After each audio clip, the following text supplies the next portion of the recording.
passeport en République démocratique du Congo? Quid de la procédure et du coût pour l'obtenir? Pourquoi certains requérants éprouvent-ils encore des difficultés sur le terrain? Quel est le sort des anciens requérants en attente depuis des mois? À quand le tour de la diaspora congolaise? Édition spéciale ce dimanche 24 août, après le journal de 13h, avec Thérèse Kaikwamba Wagner, ministre d'État aux Affaires étrangères. Rediffusion le dimanche 24 août, après le journal de 19h, après le journal de minuit et le lundi 25 août, après le journal de 7h.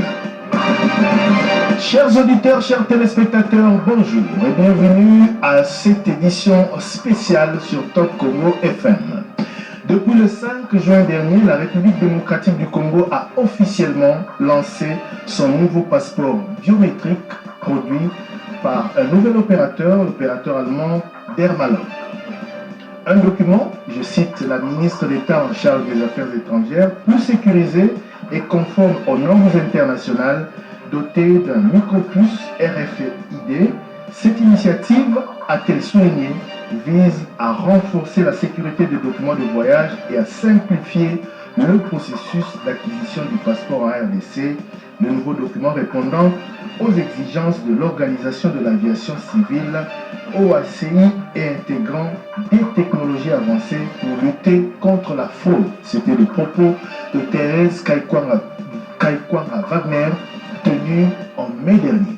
Nous sommes très heureux justement d'avoir sur notre plateau la ministre d'État en charge des Affaires étrangères, à qui je dis bonjour. Bonjour à vous. Madame la ministre, alors qu'on annonçait une procédure simplifiée, $75 seulement, j'ai envie de dire, à payer, toutes les opérations dématérialisées ou presque. Et sur le terrain, les équipes de votre ministère font face à de nombreux défis. Les requérants rencontrent quelques difficultés et beaucoup de Congolais, notamment ceux de la diaspora, se posent la question de savoir à quand notre tour. C'est tout cela qui fera l'objet de notre émission d'aujourd'hui. Nous vous remercions sincèrement d'avoir répondu à notre invitation. De nombreux auditeurs d'ici et de la diaspora n'ont pas arrêté de nous poser des questions. Certains n'ont pas arrêté de se plaindre sur comment les choses se passent. Tout d'abord, vous, en tant que numéro 1 du ministère des Affaires étrangères, comment, presque 2 mois après, évaluez-vous cette opération?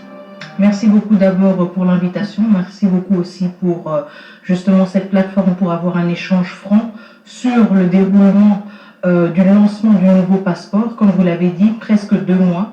Et en effet, je pense que, comme vous l'avez souligné, il y a des innovations qui sont très importantes, qui ont un grand potentiel pour notre pays, qui s'inscrivent aussi dans la continuité et l'exécution du programme d'action du gouvernement, à savoir la réforme numérique en République démocratique du Congo. Et donc, évidemment, c'est une nouvelle procédure qui est lancée, une procédure qui vise justement à dématérialiser tout le processus, à le rendre plus facile, plus accessible et aussi plus transparent.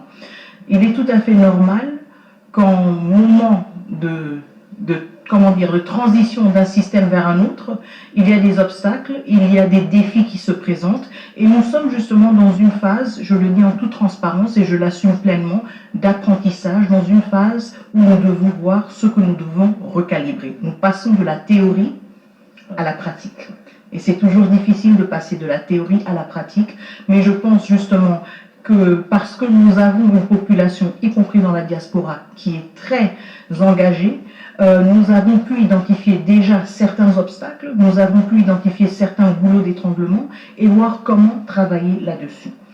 Il y a aussi le défi qui se pose par rapport à un nombre de nos concitoyens qui ont un passif ou qui constituent le passif, si vous voulez, et qui avaient déjà amorcé leur procédure avant le lancement du processus. Et ça constitue évidemment tout un autre type de défi auquel nous avons fait face dans cette phase de transition. Je ne sais pas si vous me permettez de me pencher là-dessus aussi. On va y aller. Je voudrais de manière générale que vous puissiez nous dire si aujourd'hui vous êtes satisfait, si les choses évoluent bien, selon vous? Je suis satisfaite. Je suis satisfaite. Satisfaite ne veut pas dire que je me repose. Satisfaite ne veut pas dire que je n'ai pas l'ambition de mieux faire, parce que c'est justement ce qui nous anime. Je suis satisfaite parce que nous avons lancé cette réforme ambitieuse, et aussi satisfaite parce que je vois que nos équipes sont aussi en train de travailler d'arrache-pied pour identifier comment l'améliorer et comment rendre ce processus plus accessible et rendre un meilleur service à notre population, que ce soit au Congo, que ce soit à Kinshasa, dans les provinces ou dans la diaspora. Voilà, je rappelle que cette édition spéciale, je vais la co-animer avec Trésor Kiyombodjoumou qui est avec moi. Bonjour Trésor. Bonjour Thierry Kamboudi, bonjour également Madame la Ministre. Bonjour. Alors, on revient à la genèse de ce projet. C'est vrai que il a été signé avant votre avènement à la tête du ministère des Affaires étrangères, mais au nom de la continuité de l'État. Tout d'abord, pourquoi avoir décidé de changer de cap? Pourquoi avoir décidé de changer d'opérateur? Tout à fait. Bon, je pense qu'il y avait, et je ne veux pas entrer dans ce genre de détails, mais je pense qu'il y avait à un certain moment dans l'équipe qui nous a précédé une évaluation, que ce soit une évaluation de la qualité du titre même, de la procédure elle-même. Je pense que nous avons tous à un moment fait l'expérience justement d'essayer d'avoir un passeport et d'avoir eu à attendre très longtemps, payer plus que ce qui était prévu, mais aussi l'expérience malheureusement d'être muni, si vous voulez, d'un titre de voyage qui ne répondait pas toujours aux standards internationaux et qui parfois compliquait les choses. Et ça, pour le Congolais lambda, tout comme pour les officiels congolais. Et donc, à mon avis, c'est ce qui a certainement animé une réflexion pour dire, est-ce qu'on peut faire mieux? Et c'est justement la raison d'être de tout gouvernement. Nous devons avoir cette ambition de faire mieux pour nos concitoyens. Même si certains peut-être sont maintenant un peu nostalgiques de comment les choses se passaient avant, nous sommes dans une logique d'améliorer les choses. Et donc c'est de là que l'initiative est venue de lancer un appel d'offres internationales. Et suite à cela, si je ne me trompe pas, c'était en 2022, suite à cela, donc une procédure tout à fait transparente, suite à cela, le prestataire actuel a été retenu comme celui qui répondait, si vous voulez, aux attentes de la République, et donc avec lequel la République a signé un contrat en 2023. Contrat donc dont nous avons hérité, et nous nous sommes inscrits évidemment dans la continuité de l'action gouvernementale, mais aussi dans la continuité d'une action gouvernementale qui répond à toutes les attentes et à toutes les exigences. Ça veut dire que conformément à la loi des PPP, nous avons analysé ce contrat que nous avons hérité, nous l'avons soumis aussi à l'approbation de son Excellence Madame la Première Ministre, et nous avons publié le contrat. Donc il n'y a aucun secret, il n'y a aucune... aucun favoritisme. Aucun favoritisme. Et justement, nous avons quand même fait l'effort de réanalyser ce contrat-là pour nous assurer justement que cette continuité-là était en bonne et due forme et correspondait aussi à toutes les attentes et à toutes les exigences de la loi des PPP. Quelles sont ces attentes, Madame la Ministre, que le prestataire Dermalog a rencontré? Je rappelle que le contrat est de 5 ans, 48 millions de dollars. Quelles sont les garanties que Dermalog apporte à la RDC? Bon, je pense que tout d'abord, les garanties sont le fait que Dermalog est un prestataire qui fournit ce genre de service dans beaucoup d'autres pays. Donc, la RDC n'est pas le premier cas. J'ai eu l'occasion de visiter le siège de Dermalog à Hambourg et d'avoir une visibilité, si vous voulez, de leur champ d'action qui est quand même relativement diversifié, que ce soit au niveau du continent africain, en Asie, en Amérique latine. Et donc, ils viennent avec toute une expertise, si vous voulez, dans ce genre de solutions, non seulement pour les passeports, mais pour les pièces d'identité et toute autre sorte de documents. L'autre aspect, c'est encore une fois l'expérience dans un processus qui est dématérialisé, qui nous permet justement de gérer la question des passeports avec une plus grande transparence, un captage des recettes beaucoup plus direct, mais aussi une protection justement de nos concitoyens qui, eux, ne doivent plus s'exposer, si vous voulez, à des démarches telles que c'était le cas par le passé, qui peuvent payer directement au guichet de la banque, qui peuvent payer avec carte crédit, etc. Donc une procédure en fait qui rend l'accès à ce service de base beaucoup plus direct et qui, nous le voulons et nous travaillons perpétuellement là-dessus, réduit toute interférence humaine. Alors, donc, le nouveau contrat avec Dermalog apporte une garantie de facilité, de rapidité, garantie de sécurité, garantie de conformité aux normes internationales et garantie de coût également. Et Voilà. aussi, une dernière garantie, une garantie de durabilité et d'appropriation. Parce que c'est un contrat, en fait, il s'agit plutôt de deux contrats. Donc on a le contrat pour la production des passeports, tel que c'est le cas maintenant, mais il y a aussi un deuxième contrat de Dermalog qui prévoit l'implantation, l'installation d'une imprimerie en République démocratique du Congo. Et donc nous nous projetons aussi dans une logique beaucoup plus durable, où nous ne restons pas dans une logique où nous avons un prestataire qui vient avec son équipement, qui vient avec ses équipes. Non, nous nous approprions les connaissances, la technologie, et nous dotons la République et ceux qui viendront après nous pour servir la République des infrastructures nécessaires pour une continuité de ce service de manière beaucoup plus autonome au niveau de la République. Donc demain, on peut espérer, en des termes simples, que la République démocratique du Congo imprime elle-même, produise elle-même.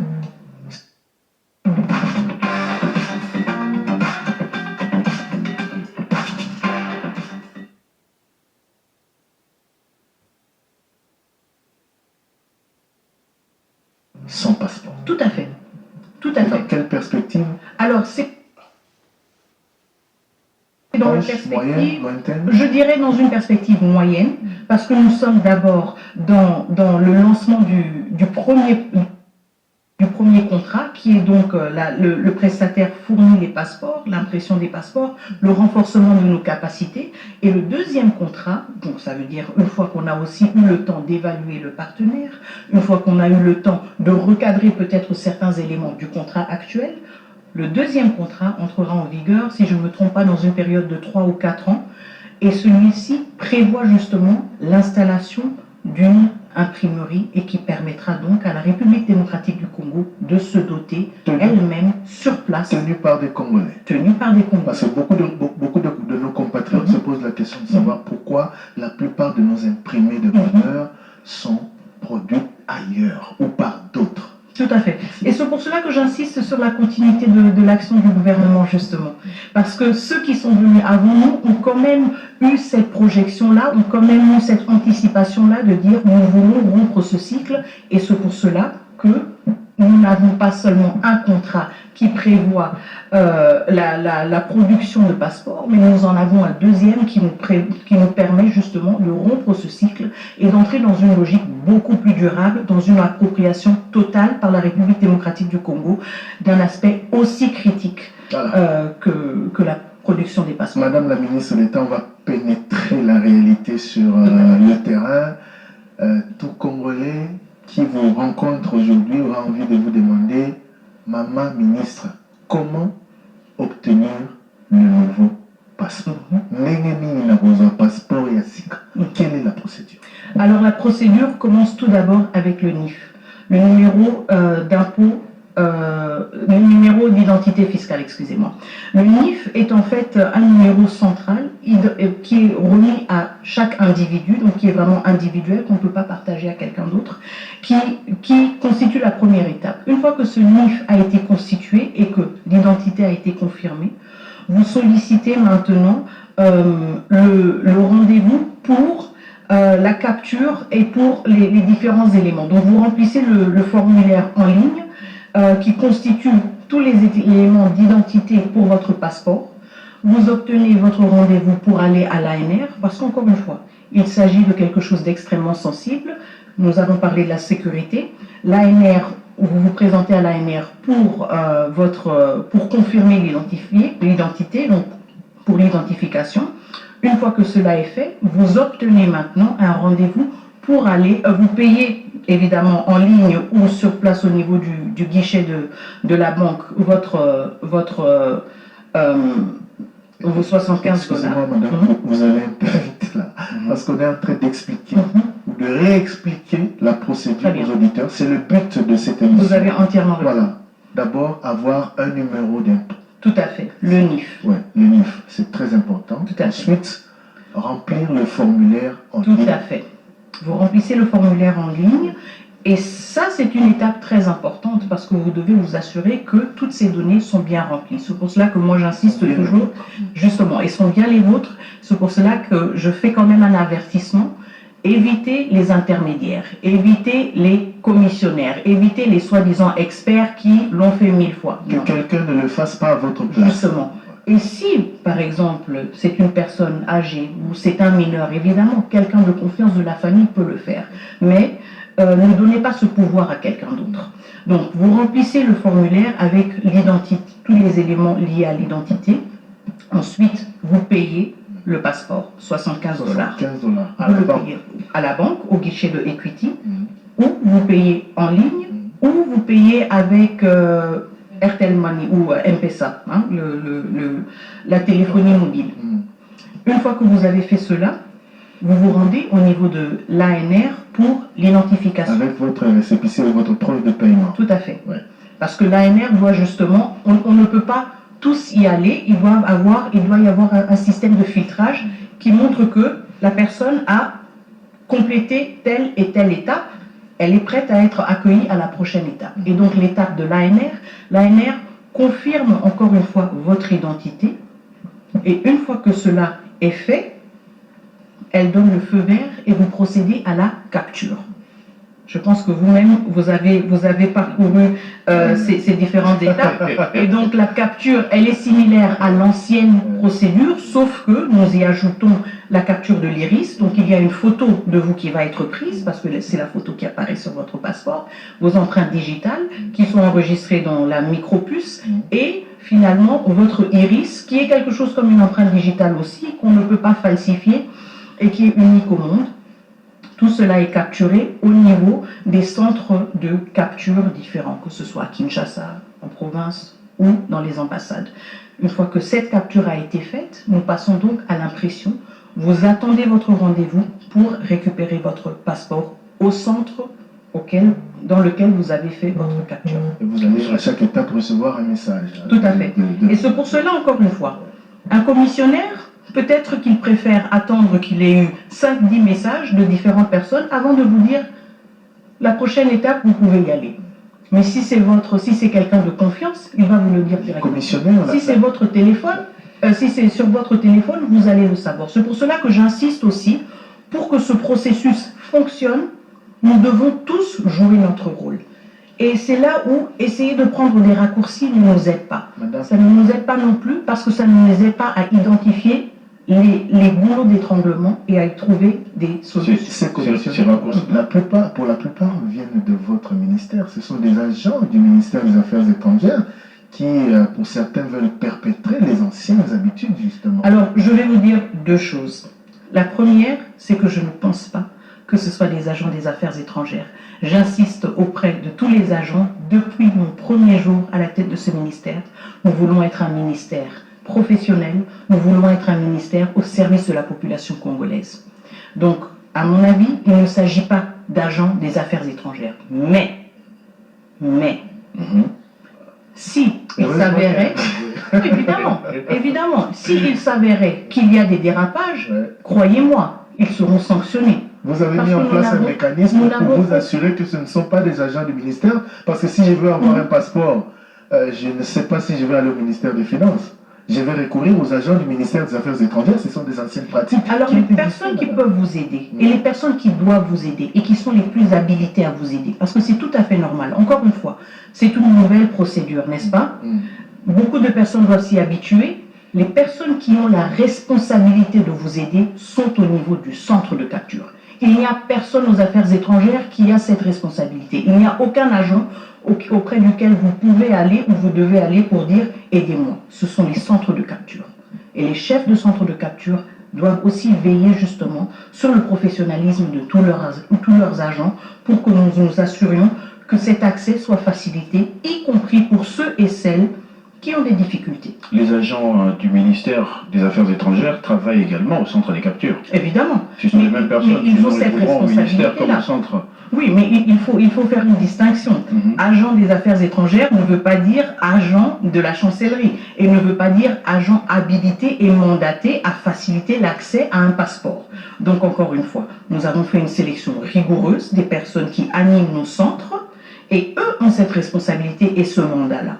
C'est pour cela que je dis, il ne faut pas aller juste aux affaires étrangères et dire agent XYZ, je le connais de je ne sais quoi, il va m'aider à le faire. Mais puisque certains agents véreux seraient également en train de nous suivre, quel message pouvez-vous leur adresser? Puisque vous dites qu'en réalité, ils ne peuvent pas s'adonner à ce genre de pratiques, mais comme Thierry Kaboudi a rappelé, ça a toujours été ainsi avant que le système ne change.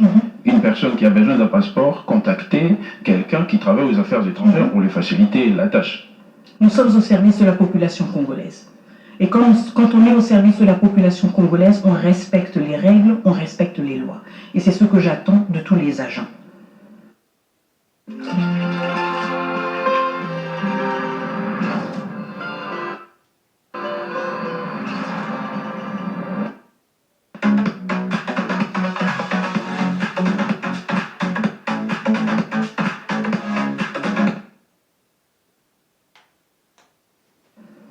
C'est ça le message que je peux donner et que j'ai la responsabilité de donner, mais aussi dont je dois aussi assurer la mise en œuvre et le respect absolu. J'ai posé une question tout à l'heure, madame. Est-ce que vous avez mis en place un mécanisme pour vous assurer que ces intermédiaires, ces agents véreux, entre guillemets, qui perçoivent au-delà du montant exigé par le gouvernement, une fois arrêtés, ne sont pas de votre ministère, ou s'ils sont de votre ministère, une fois arrêtés, seront mis hors d'état de nuire? Alors, tout d'abord, nous avons... Oui, en interne, nous travaillons étroitement avec l'administration, ça veut dire avec le secrétaire général, mais aussi mon cabinet, pour justement avoir des spot checks, comme on le dirait en anglais, donc des descentes spontanées sur terrain, mais aussi des échanges avec des requérants que nous rencontrons, et des réunions périodiques pour voir où sont les problèmes et où est-ce que nous avons justement des irrégularités. Et cela, on s'en rend aussi compte justement quand on analyse le processus vraiment de manière très détaillée. Quand on regarde par exemple, nous avons un lot, disons aujourd'hui, de 500 passeports qui ont été imprimés, pourquoi est-ce qu'il n'a pas été envoyé? C'est là, quand on commence à poser ce genre de questions, qu'on peut se rendre compte, est-ce qu'il y a quelque chose qui se passe? On va justement entrer dans ces détails-là. Je voudrais qu'on termine ce chapitre. Toute la procédure que vous avez bien expliquée peut prendre combien de jours? Dans un cas idéal, elle devrait prendre maximum 10 jours. 10 jours. Mais comme je le dis, nous sommes dans une phase d'apprentissage, nous nous rendons compte qu'il y a parfois des goulots d'étranglement. Je rappelle aussi une chose, et ça je ne veux pas me dédouaner d'une responsabilité quelconque, mais c'est un processus aussi complexe. Pourquoi? Parce qu'il n'est pas uniquement entre les mains des affaires étrangères. On a parlé du NIF, qui est le point de départ, mais qui est au niveau de la DGI.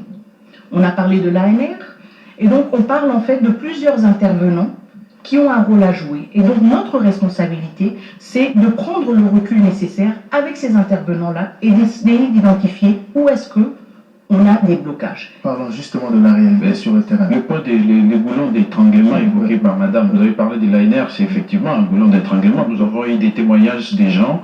Il a déposé le dossier, on lui demande de donner $10, puis $10 de suivi. Après, le suivi qu'il devait faire 10 jours a fait 20, 30. Est-ce qu'à votre niveau, même si ce n'est pas vous qui gérez directement ces services, que pouvez-vous faire ou qu'avez-vous déjà fait pour que ces goulons d'étranglement cessent d'étrangler? Alors, avant même le lancement du passeport, nous avons toujours travaillé en équipe multidisciplinaire. Donc ça n'a jamais été un projet uniquement des affaires étrangères où on a dit plus tard, il y a l'ANR aussi, il y a la DGI aussi. Et donc je pense que nous avons déjà établi un esprit de corps, un esprit d'équipe dans cette équipe constituée des affaires étrangères évidemment, mais aussi du ministère des Finances, de la DGI et du ministère de l'Intérieur et de l'ANR. Et donc, encore une fois, nous sommes dans une phase où nous nous rendons compte qu'il y a ce genre de problème. Évidemment que nous avons des échanges constructifs axés sur l'identification de solutions avec l'ANR pour trouver une solution, parce que l'ANR a aussi tout intérêt à ce que cette procédure soit la plus fluide possible. Donc, tout ce que je peux dire, sans entrer dans les détails, c'est justement que nous travaillons étroitement avec tous les partenaires pour voir comment est-ce qu'on peut améliorer certaines choses. Le NIF, on s'est rendu compte au début que c'était tout à fait nouveau. Beaucoup peinaient vraiment à obtenir leur NIF. Certains avaient le NIF mais ne le recevaient pas. Et donc, c'est comme ça, justement, au fur et à mesure qu'on améliore toute cette procédure et qu'on a une meilleure visibilité sur ce qui ne marche pas et sur ce qui doit s'améliorer. Il y a certaines améliorations qui requiert évidemment un travail un peu plus en profondeur. Voilà. Lorsqu'un dossier qui a suivi la procédure normale, au lieu de faire 10 jours, vous avez parlé des 10 jours, va quand même au-delà. Le problème se pose à quel niveau? Si la personne est passée par l'ANR, il a son numéro NIF et tout le reste, le problème se pose à quel niveau? Pourquoi 10 jours après, je n'ai toujours pas mon passeport? Alors, normalement, après l'ANR, la prochaine étape, c'est la capture. Et normalement, nous avons un délai relativement bref de 48 à 78 heures pour l'impression des passeports. Donc, il se peut qu'il y ait peut-être un afflux particulier, qui veut dire que nous accusons peut-être un retard dans l'impression des passeports ou dans la convocation des personnes au rendez-vous. Il y a aussi parfois les cas où les personnes ne se présentent pas nécessairement à leur rendez-vous. Et donc, ce sont justement toutes ces possibilités, si vous voulez, d'obstacles dont on se rend compte quand on passe de la théorie à la pratique. La théorie, c'est un schéma assez direct, mais la pratique, il y a tout cet élément humain qui rend le tout beaucoup plus complexe. Justement, parlant de la pratique, en des termes simples, comment vous vous êtes assuré avec votre collègue de l'intérieur que le requérant qui arrive à l'étape de l'ANR n'ait pas des frais à payer? Parce que la pratique évoquée par Trésor Kiombo est dénoncée par beaucoup de requérants, soit pour que le dossier aille plus vite, soit pour, voilà, l'insampunda, comme on dit ici au Congo, je passe par l'ANR, il faut laisser quelque chose, ainsi de suite. Comment, jusqu'ici, près de 2 mois après le lancement de cette opération, vous êtes-vous assuré qu'au niveau de l'ANR, la procédure aille plus vite que d'habitude? Alors, ce dont on se rend compte maintenant justement dans certaines étapes, ce sont ces retards et ces interférences humaines. Et un des points sur lesquels nous voulons nous concentrer dans notre travail avec nos partenaires, y compris l'ANR, c'est comment fluidifier aussi à leur niveau la procédure. Donc, est-ce qu'il y a des solutions qu'on doit aussi appliquer au niveau de l'ANR? Vous voyez que je sors, si vous voulez, un peu de mon domaine à moi-même, si vous voulez, de ma chasse gardée. Et c'est là où j'engage la conversation, justement, avec le vice-premier ministre, ministre de l'Intérieur, avec l'AG de l'ANR, pour voir, écoutez, voici ce qui remonte, comment est-ce qu'on peut trouver une solution. Donc, nous sommes dans cette logique-là, justement, de confronter, si vous voulez, ce qui était prévu à la réalité du terrain et de dire, écoutez, le chef nous a donné l'instruction, le passeport coûte 75 $. Nous ne voulons pas qu'il y ait des interférences quelconques. Et $1 de plus de dépenser par Tout à fait. un citoyen congolais. Mais nous observons qu'il y a quand même parfois des dérapages. Comment est-ce que nous pouvons verrouiller cela? Parce qu'à la fin, c'est de cela qu'il s'agit. Il s'agit de mettre en place des procédures qui verrouillent et qui empêchent cette interférence humaine, malheureusement, qui est un peu le résultat de certaines mauvaises pratiques que nous avons dans différents segments, si vous voulez. Madame la ministre d'État aux Affaires étrangères, après l'ANR, place à la capture, selon la présentation que vous avez faite ici. Et aujourd'hui, le problème, c'est au niveau de la capture. Les premiers à avoir obtenu ce nouveau passeport, et j'en fais partie, ont été très vite pris en charge. Mais depuis, il y a tout le temps des problèmes de connexion. Je suis passé par votre centre qui se trouve, ou le point de capture qui se trouve au centre culturel sur le boulevard Triomphal, avant-hier, mais c'était un monde fou, impatient. Certains qui attendaient depuis des jours, qui ont été appelés, mais qui n'ont toujours pas été capturés. Il y en a d'autres qu'on appelle aujourd'hui, puis qui doivent revenir demain. Qu'est-ce qui se passe exactement au niveau de la capture? Au niveau de la capture, comme vous le dites, c'est le défi technique. Donc, comme vous le dites, on se rend compte que nos centres sont beaucoup plus sollicités et donc que nous devons accroître nos capacités techniques, y compris au niveau de la connexion, mais aussi justement dans une ville comme Kinshasa où beaucoup de nos concitoyens ont dû attendre très longtemps pour les passeports. On se rend compte aussi qu'il y a maintenant une hyper sollicitation, si vous voulez, de ce service, et ça veut dire qu'à notre niveau, nous devons davantage décentraliser l'accès au passeport. Vous devriez vous y attendre, madame.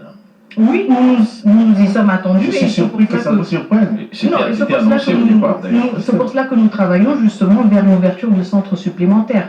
Donc pour l'instant, nous avons le centre ici à Infinity, nous avions le centre à l'ENA, et le centre VIP au niveau des affaires étrangères, mais nous prévoyons aussi, dans les plus brefs délais, justement l'ouverture de centres supplémentaires au niveau du Kinshasa, de 1 pour décentraliser le processus, et de 2 aussi pour désengorger le processus et pour permettre justement le traitement beaucoup plus accéléré de ces demandes. Et ces problèmes techniques, comment vous les expliquez? Alors, les problèmes techniques, encore une fois, je pense qu'il y a des solutions techniques, c'est ça l'avantage au moins. Ça veut dire que nous devons voir comment accélérer notre connexion, par exemple, comment accroître l'équipement qui a été fourni et avoir un équipement plus performant. Et je pense que ça, c'est quelque chose auquel nous pouvons trouver rapidement des solutions.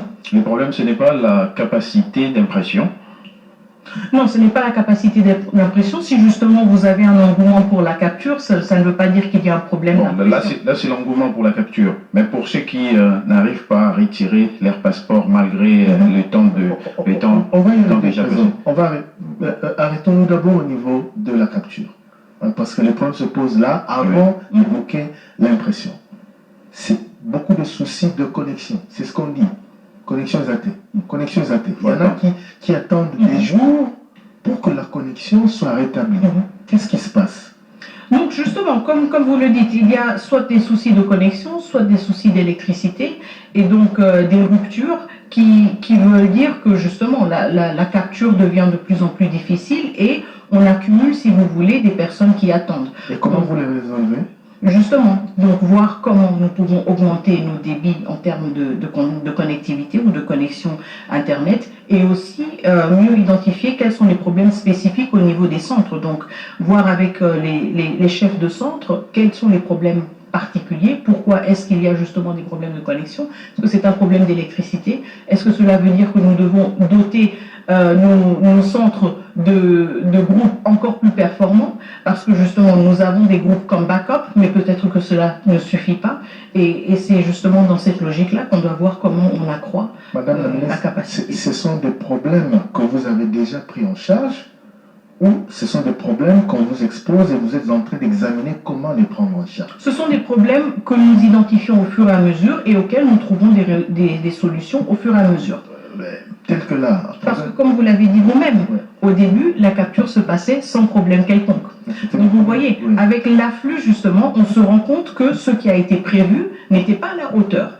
Et donc c'est pour cela que, encore une fois, on n'était peut-être pas conscient de ces défis-là, mais une fois la machine lancée et une fois vraiment la machine sollicitée, on se rend compte qu'il faut augmenter certaines choses et nous essayons le plus vite possible d'y trouver, d'y remédier, d'y trouver des solutions. La phase préparatoire a posé problème. On s'attendait à ce qu'il y ait un engouement, on s'attendait à ce qu'il y ait tous ces défis-là à relever. J'ai évoqué cela dans mon introduction, des défis au niveau du ministère des Affaires étrangères pour que la machine soit fluidifiée, pour éviter les maux du passé.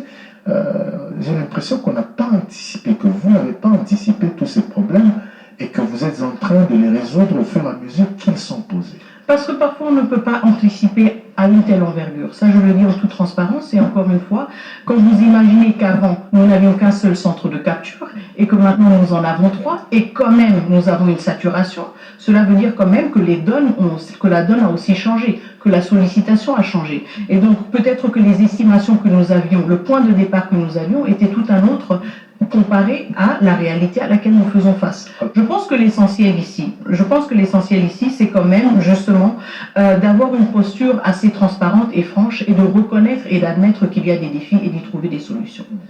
Parce que l'autre option serait de dire bon, et on reste comme ça et bonne chance à tout le monde et aux uns et aux autres. Donc je pense que moi je préfère plutôt mettre l'emphase sur le fait qu'on apprend et on ajuste le plus vite possible et qu'on recalibre. Le souci ici, c'est qu'on ne retombe pas sur les mots du passé qui ont un peu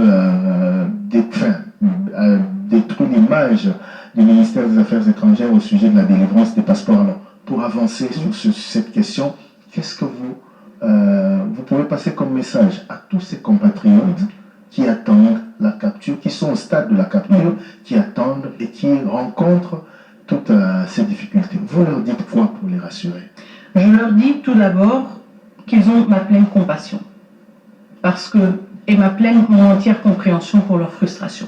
Parce que ce sont des citoyens qui ont payé leur argent leur argent pour lequel ils ont travaillé.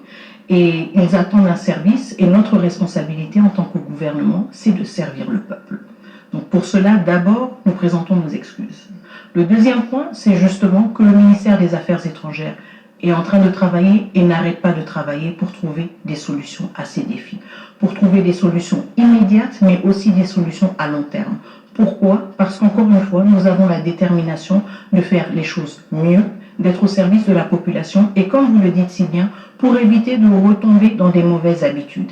Et donc, ils peuvent être sûrs que nous allons continuer à travailler, mais pour cette question spécifique, nous allons aussi voir au niveau de notre équipe comment, d'ici lundi, nous pouvons réfléchir à une mesure qui nous aide à décanter cette situation rapidement. Parce qu'en fait, la question de la capture, justement, elle se fait à des postes différents. Est-ce qu'il s'agit peut-être d'ouvrir les centres un peu plus tôt, de les fermer un peu plus tard? Est-ce qu'il s'agit d'avoir des centres de multiplier les centres, ce qui ne se fait malheureusement pas aussi vite que possible, mais on peut accélérer la procédure. Qu'est-ce que nous pouvons faire rapidement pour désengorger la situation? Parce que pour nous, ce n'est pas avantageux du tout non plus. Le plus nous avons des attentes, le plus justement le tout prend du temps et nous accumulons, si vous voulez, un retard. Donc c'est aussi dans notre propre intérêt, en tant que ministère des Affaires étrangères, de décanter cette situation le plus vite possible. Voilà, je pense que nos compatriotes, on va le dire comme ça, ont la réponse de la ministre Thérèse Kaikwamba Wagner au sujet de la capture, que beaucoup d'entre eux attendent. On en est maintenant la prochaine étape, c'est l'impression du passeport. Tout à fait. Trésor Kimbo. Voilà, la question était celle de savoir quelle est la capacité des productions d'une machine par jour. À combien de passeports imprimez-vous par jour? Alors, nous pouvons atteindre une capacité de passeport de 3000 par jour, si je ne me trompe pas. 3000 passeports peuvent être imprimés par jour. Ce n'est pas encore le cas. Avec le dispositif actuel que nous sommes déjà en train de renforcer. Donc ça veut dire que nous sommes déjà en train d'acheminer des imprimantes supplémentaires pour permettre d'avoir une plus grande capacité. Parce que justement, beaucoup ont évoqué la qualité de ces imprimantes professionnelles qui sont attendues par rapport à l'ancien opérateur. Oui, parce que le vrai problème avec l'ancien opérateur, c'était ça, des imprimantes qui tombaient en panne et les gens attendaient longtemps. On a des garanties, donc que les machines que nous utilisons actuellement ne connaîtront pas les mêmes problèmes. De prise en charge, si le problème arrivait, serait rapide. La prise en charge serait rapide. Déjà, nous avons un contingent plus grand en termes d'imprimantes. Ça veut dire que s'il y en a une par malheur ou par mégarde qui tombe en panne, nous avons quand même un dispositif qui nous permet de pallier justement au fait qu'une imprimante est peut-être désactivée. Mais en même temps, le suivi, l'appui technique, la maintenance de tout cet équipement fait partie intégrale aussi de notre contrat avec le prestataire. Et donc nous avons tout intérêt justement à exiger aussi une bonne qualité en termes des imprimantes et du matériel qui est livré, mais aussi la capacité de répondre et de trouver des solutions le plus vite possible quand il y a des problèmes. Madame la ministre d'État, je voudrais vous prendre au mot. Vous dites, nous sommes en mesure de produire 3000 passeports le jour. Nous sommes en mesure où nous produisons 3000 passeports par jour. Bon, je devrais vérifier les statistiques hebdomadaires et les statistiques quotidiennes, mais je sais que maintenant, tout cela augmente au fur et à mesure. Encore une fois, c'est toute une machine qui doit être rodée, c'est toute une pratique, si vous voulez, à laquelle aussi on doit s'habituer, mais on peut voir, peut-être que je pourrais fournir des statistiques un peu plus tard.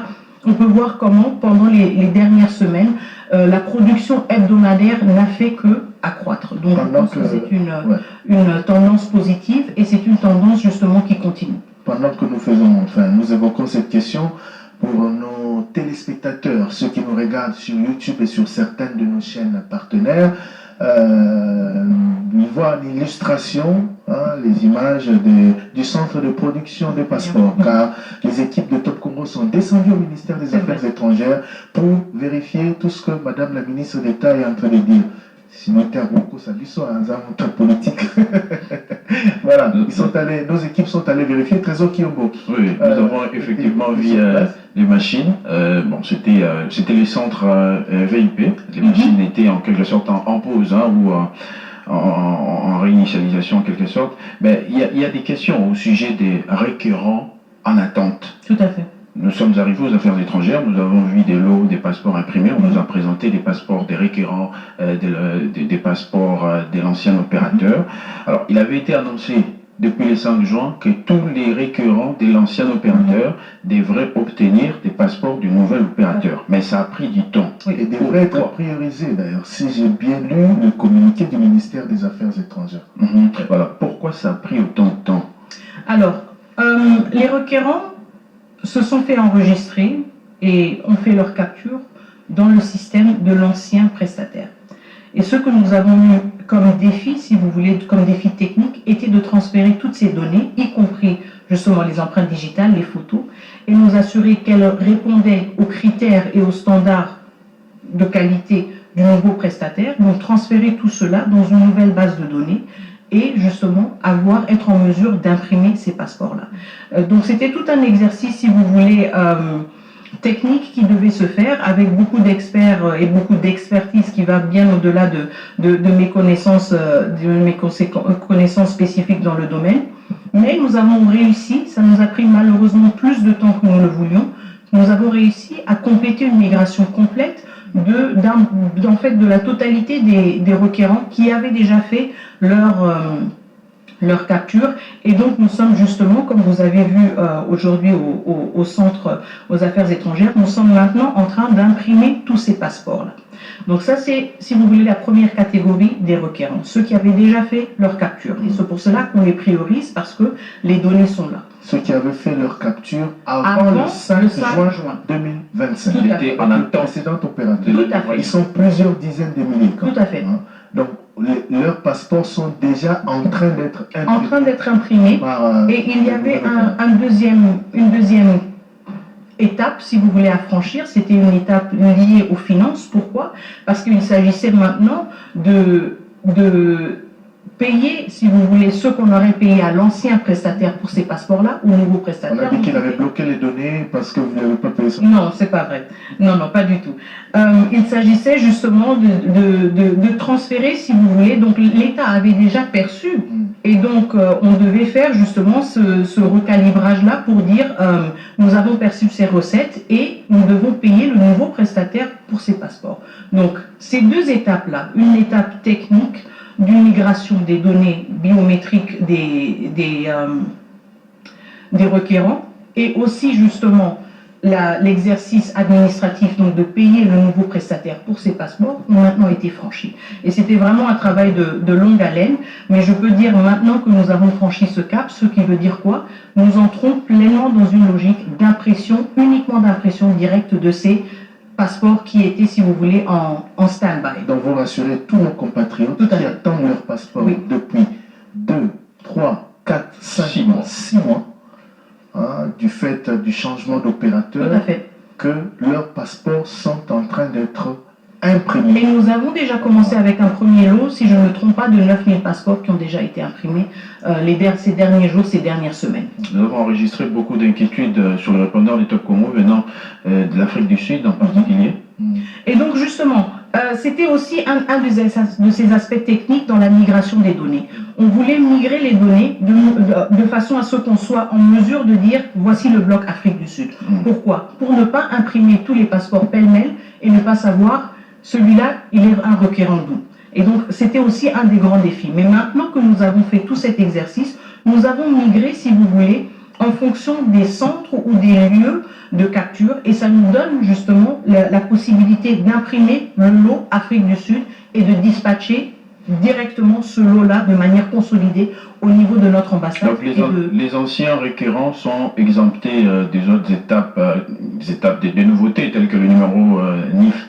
Les anciens requérants qui ont déjà fait leur capture, parce que eux, on avait déjà toutes les données. Maintenant, la deuxième catégorie, ce sont les anciens requérants qui ont acheté leur formulaire, en attente de la capture. Et donc là, je pense que d'ici cette semaine, la semaine qui commence, nous allons publier la procédure justement facilitée et accélérée pour ces requérants-là, pour qu'ils puissent justement procéder le plus vite possible maintenant à la capture. Voilà, on va terminer sur cette question compatriotes qui attendent depuis des mois, qui ont été pris en charge par l'ancien opérateur.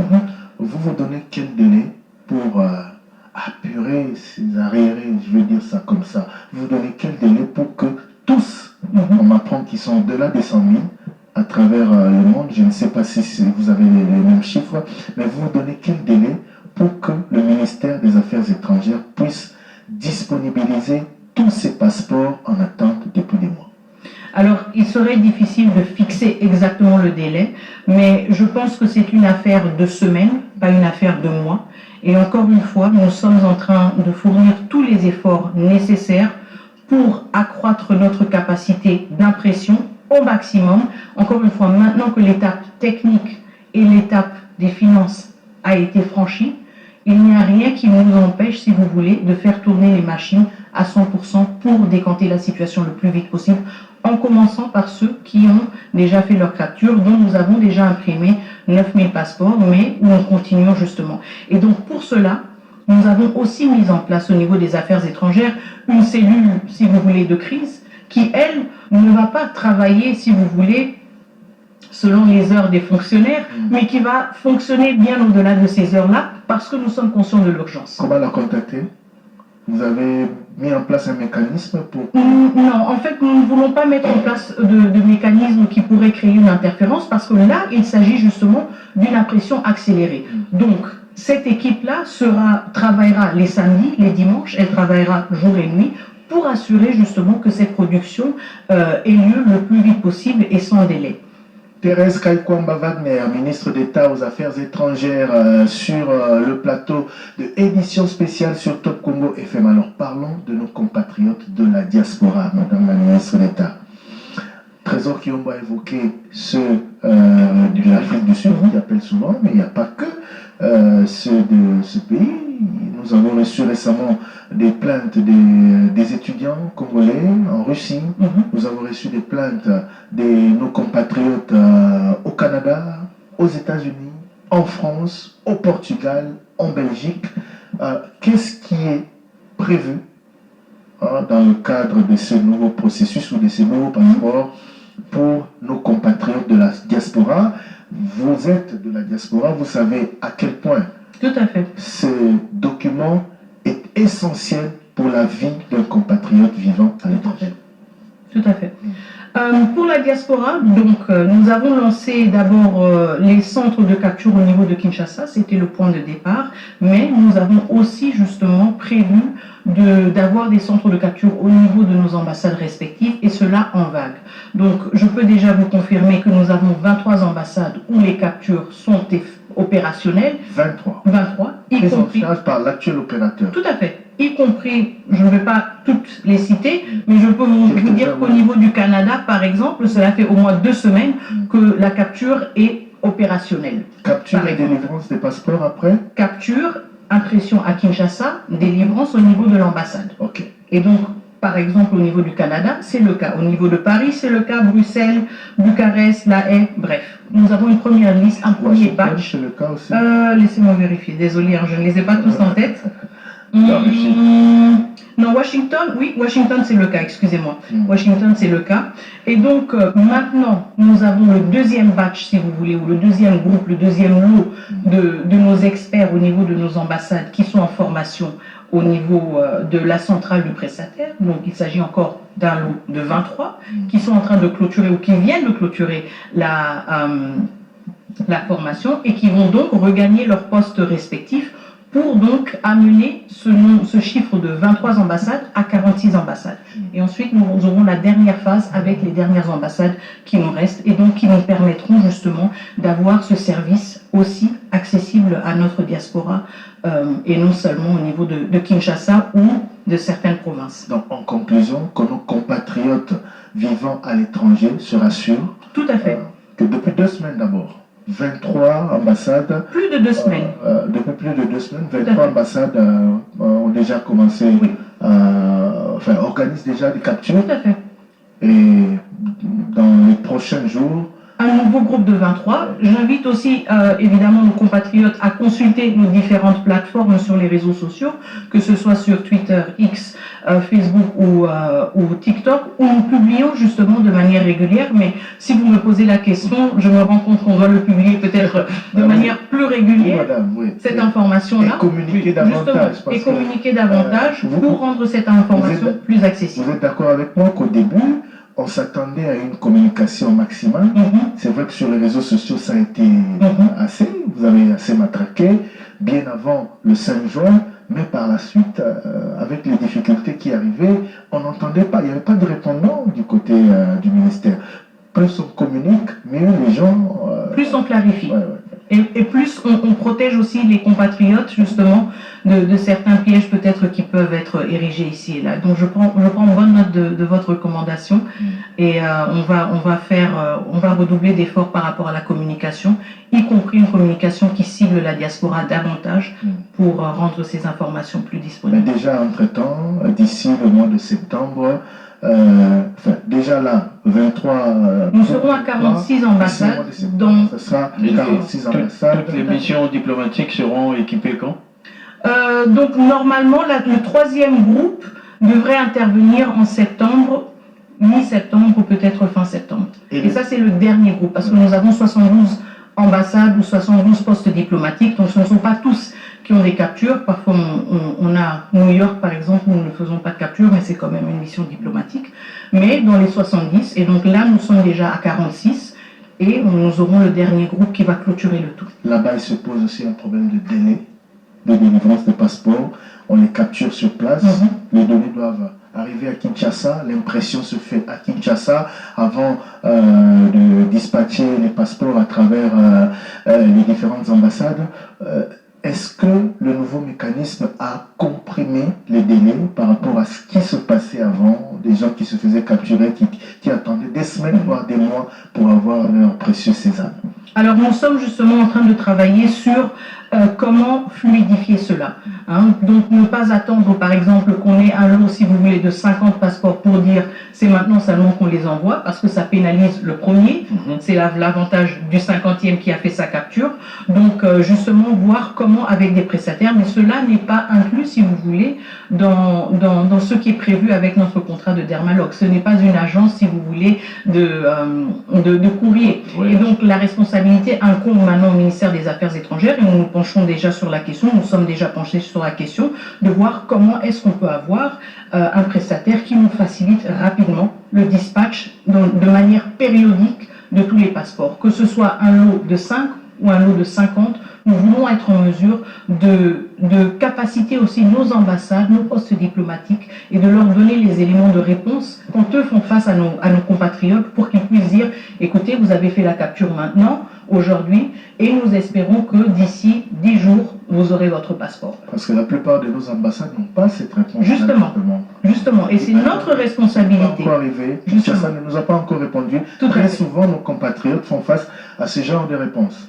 Qui les mettent davantage dans l'incertitude. Et qui mettent aussi nos ambassades dans l'incertitude. Or que nous voulons avoir des ambassades qui sont pleinement opérationnelles et qui sont en mesure de répondre aux attentes de nos compatriotes. Et donc nous avons, au niveau de la centrale, cette responsabilité-là envers eux, de dire on met des systèmes en place pour que vous puissiez avoir les éléments de réponse. Et c'est pour cela qu'on ne veut pas être dans une logique d'à peu près. Encore une fois, on estime et on se dit bon, on a atteint un tel chiffre et c'est pour cela qu'on les envoie. On veut avoir de la périodicité, on veut avoir de la prévisibilité et on veut permettre à nos ambassades de donner des réponses à nos compatriotes. Vous êtes encore au stade de vouloir, madame?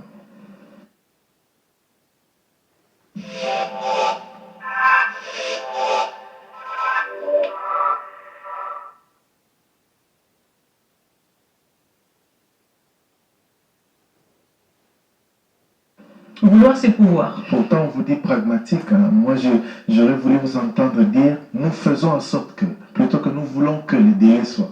Ça, ce n'est qu'un souhait.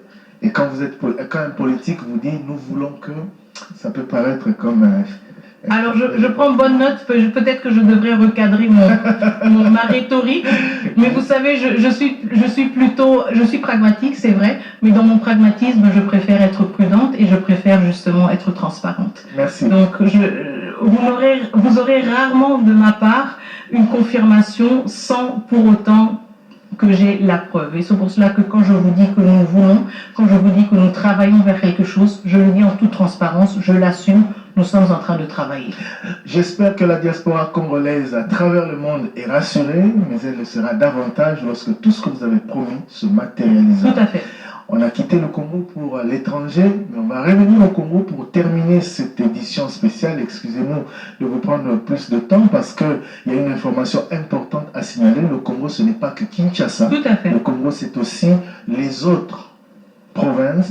Et récemment, le ministère des Affaires étrangères a publié un communiqué pour annoncer l'ouverture des points de capture à Mbuji-Mayi, à Kolosi, Lubumbashi, si j'ai oublié certains... Kindu, Bunia et Kisangani. Et Kisangani. Ça fait déjà 6. Ouais. Est-ce que ces centres, d'abord, sont opérationnels? Et puis, pourquoi seulement 6 alors qu'on a multi-provinces? Alors, 6, d'abord, encore une fois, c'est la même logique que dans le cadre des ambassades. Donc, nous procédons de manière séquencée. Donc, 6, c'est la première séquence. Je peux aussi vous dire que le prochain lancement se fera aussi dans un groupe de 6. Ça veut dire Kananga, Iziro, Matadi, Kalemi, Kamina et Bukavu. Ou plutôt, Bukavu, on est en train de trouver une solution. Donc, ça veut dire que, en fait, nous sommes en train de prendre possession des anciens centres de capture, qui sont donc réaménagés et qui vont servir encore une fois à la capture comme c'était le cas par le passé. Donc ce que nous sommes en train de faire et ce qui est peut-être parfois plus facile dans certains centres, c'est justement de les relancer parce que les infrastructures sont encore à la hauteur, etc. Et pour les provinces, justement, puisque nous en avons bien plus que 12, pour les autres provinces, nous devons aussi, de manière graduelle, voir comment nous pouvons installer des centres. Mais nous sommes dans une logique où nous bâtissons d'abord sur ce qui avait été fait par le passé, et donc nous nous assurons que les infrastructures sont encore à la hauteur, nous formons le personnel qui va animer ces centres, et nous déployons ce personnel. Alors, un dernier mot. Je voudrais que vous puissiez le placer en langue nationale. Beaucoup disent que Maman Wagner à l'Obalinga la thé.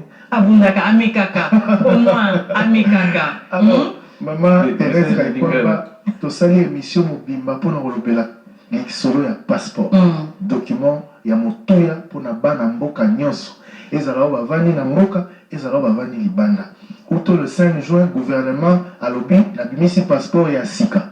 Osomba yango na talo mokie. $75, président le bac on a conseil le ministre et moko ils allaient dans la 9 comme 75 sécurité ils ont garanti et puis ils ont rempli les normes internationales ils ont passeport biométrique mais na terrain depuis le 5 juin ba kokoso est commis ébélé au risque ya lobby sabato créé opérateur a changé mais ils allaient les changer la montée.